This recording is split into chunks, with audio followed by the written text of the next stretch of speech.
राधा वल्लभ श्री हरिवंश जय जय श्री वृंदावन श्री वल्लभ जय जय राधा वल्लभ श्री हरिवंश जय जय श्री वृंदावन श्री वल्लभ कृष्णाय वासुदेवाय हरे परमात्मने प्रणतः क्लेशनाशाय गोविंदाय नमो नमः। ओम श्री गणेशाय नमः। श्री सीताराम नमः। श्री राधे श्याम नमः। उमापति महादेव की जय। श्री गुरुवे नमः। श्री हनुमते यहाँ विराजिए। सब संतन की जय, सब भक्तन की जय। जय जय सीताराम, जय जय राधे श्याम। श्री हरिवंश, श्री हरिवंश, श्री हरिवंश। श्री कृष्ण गोविंद हरे मुरारे, हे नाथ नारायण वासुदेव। राधे कृष्ण कृष्ण कृष्ण राधे राधे। हरे राम राम राम हरे हरे। सबसे पहले भाग से परमात्मा श्री कृष्ण के चरणों में बार बार प्रणाम करते हुए हम आगे बढ़ते हैं। जय जय सीताराम, जय जय राधे श्याम। कल श्लोक संख्या नंबर 28 हमने किया था। 28 में हमने बोला था, जैसे नदियां दौड़ती हुई समुद्र में जाकर मिल जाती हैं, जैसे नदियों के बहुत से जल के प्रवाह स्वाभाविक ही समुद्र के सन्मुख दौड़ते हैं, अर्थात समुद्र में प्रवेश कर लेते हैं, वैसे ही वह नरलोक के वीर भी आपके प्रज्वलित मुखों में प्रवेश कर रहे हैं।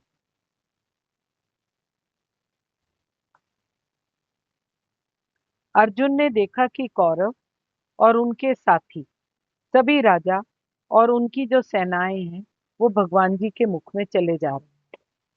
भगवान जी के खुले हुए मुंह में दौड़ते दौड़ते घुसते जा रहे हैं।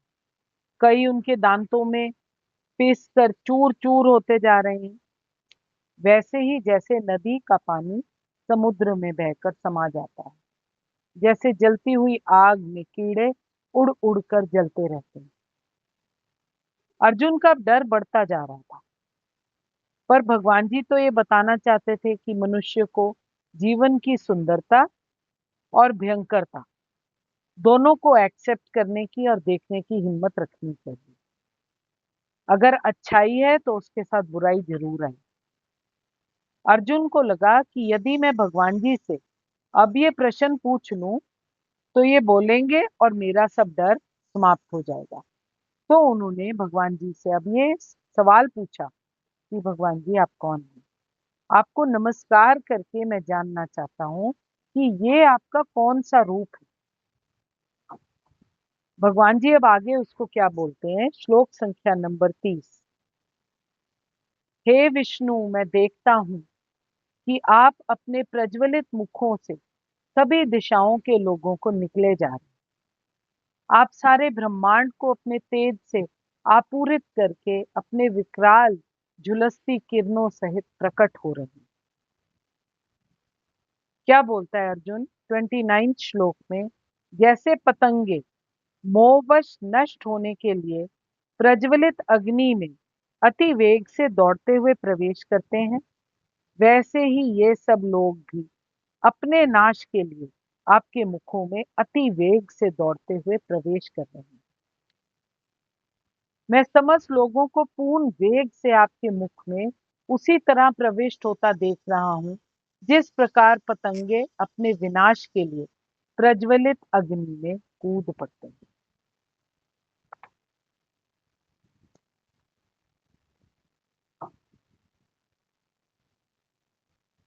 भक्तों से भिन्न उन समस्त साधारण लोगों के प्रवेश का वर्णन यहाँ पर किया गया है, जो इच्छा पूर्वक अपनी युद्ध करने के लिए वहां पर आए थे। इसलिए प्रज्वलित अग्नि और पतंगों का दृष्टांत यहाँ पर अर्जुन को दिया गया। अर्जुन ये भाव दिखला रहा है कि जैसे मोह में पड़े हुए पतंगे नष्ट हो जाने के लिए इच्छा पूर्वक बड़े वेग से उड़ उड़कर अग्नि की ओर प्रवेश करते हैं, वैसे ही सब लोग भी आपके प्रभाव को ना जानते हुए मोह में पड़े हुए अपने नाश के लिए पतंगों की भांति दौड़ते हुए आपके मुंह में प्रवेश कर रहे हैं। ज्योति को देखकर पतंगा बिल्कुल मदहोश हो जाता है, आउट ऑफ कंट्रोल हो जाता है, नष्ट हो जाता है। एक सेकेंड होल्ड करना श्री हरिवंश, क्षमा। जैसे ज्योति को देखकर मोहवश मदहोश होकर पतंगा बिल्कुल आउट ऑफ कंट्रोल हो जाता है। उसको पता है कि उसका वेग बहुत तेज है, बहुत जल सकता है वो, परंतु उस पतंगे को कोई होश नहीं रहती, वो आग की तरफ चलता रहता है। ये सब उस मोह की वजह से हो रहा है जिसको वो रेजिस्ट नहीं कर पाता। इतना उसका मोह उसके दिमाग पर चल जाता है कि वो अपनी मृत्यु को भी स्वीकार करने को तैयार हो जाता है। श्री कृष्ण कहते हैं संकल्प स्वभाव बनाता है। जो संकल्प हम आज करते हैं वो हमारे स्वभाव को बनाता है। जो हम आज हैं वो किसी संकल्प की वजह से। अर्जुन देखता है कि पतंगे की भांति कैसे अपने ऊपर उसका कंट्रोल ही नहीं जिन लोगों का रह रहा, वो परमात्मा के मुख में जाकर प्रवेश कर रहे। यही योद्धाओं की फेट है, यही उनकी नियति है। और अंत में परमात्मा श्री कृष्ण अपना कंट्रोल उनको अपने मुख में प्रवेश कराकर दिखाते हैं कि मैं ही सब कुछ कंट्रोल कर रहा हूं। जो कुछ भी है वो नाश के लिए पतंगों की भांति दौड़ दौड़ कर मेरे मुंह में प्रविष्ट हो रहा है। इसीलिए यहाँ पर प्रज्वलित अग्नि और पतंगों का दृष्टांत दिया गया। अर्जुन ये बता रहा है मोह में पड़े हुए जो पतंगे हैं वो नष्ट होने के लिए तैयार हैं। उनका अपने ऊपर कोई कंट्रोल नहीं, मोह ने उनकी बुद्धि को हर लिया है। इसीलिए वो इच्छा पूर्वक अपनी मर्जी से वेग से उड़ उड़कर अग्नि में प्रवेश कर जाते हैं। वो जानते हैं कि वो खत्म हो जाएंगे, परंतु फिर भी वो मोह में पड़े हुए वेग से उसकी तरफ प्रवेश करते हैं। दौड़ दौड़ कर वो भगवान जी के मुखों में घुस जाते हैं। यही सीमा हम अपनी नहीं लगा पाते। मोह के वश जगत की ओर इतने अट्रैक्ट हो जाते हैं, मोह के वश बाकी चीजों की तरफ ऐसे मोहांध हो जाते हैं जहां पर हम रैशनैलिटी हमारी खत्म हो जाती है, जिसकी वजह से हम वेग से उस तरफ चलते फिरते हैं। श्लोक संख्या नंबर 30। आप उन संपूर्ण लोकों को प्रज्वलित मुखों द्वारा ग्रास करते हुए सब ओर से बार बार चाट रहे हैं। हे विष्णु, आपका उग्र प्रकाश संपूर्ण जगत को तेज के द्वारा परिपूर्ण करके तपा रहा है। आप उन संपूर्ण लोगों को प्रज्वलित मुखों द्वारा ग्रास करते हुए सब ओर से बार बार चाट रहे हैं। हे विष्णु, आपका उग्र प्रकाश संपूर्ण जगत को तेज के द्वारा परिपूर्ण करके तपा रहा है। हे विष्णु, मैं देखता हूं कि आप अपने प्रज्वलित मुखों से सभी दिशाओं के लोगों को निगले जा रहे हैं। आप सारे ब्रह्मांड को अपने तेज से आपूरित करके अपनी विकराल झुलसाती किरणों सहित प्रकट हो रहे हैं। अर्जुन इतना महान योद्धा था, पर उस दृश्य को देखकर वो मंत्रमुग्ध और शॉक्ड हो गया। वो वर्णन ही नहीं कर पा रहा कि आप कैसे संपूर्ण लोगों को अपने प्रज्वलित मुखों द्वारा ग्रास कर रहे हैं, कैसे बार बार उसको चाट रहे हैं। आपका जो उग्र प्रकाश है, इतनी चुंधियाने वाली जो आपसे रोशनी और अग्नि निकल रही है, वो संपूर्ण जगत को तेज के द्वारा परिपूर्ण करके तपा रही है, जला रही है। उनके असंख्य मुखों की अग्नि से पूरा ब्रह्मांड तप रहा था। इतने मुखों में सब तीव्र गति से जा रहे, वो उनको खा रहे थे और चाट भी रहे। भयानक विध्वंस करने वाला ये दृश्य था जिसको देखकर अर्जुन एकदम चकाचौंध रहे। श्लोक संख्या नंबर 31। मुझे बतलाइए कि आप उग्र रूप वाले कौन हैं। हे देवों में श्रेष्ठ, आपको नमस्कार हो। आप प्रसन्न होइए। आदि पुरुष, आपको मैं विशेष रूप से जानना चाहता हूँ। क्योंकि मैं आपकी प्रवृत्ति को नहीं जानता।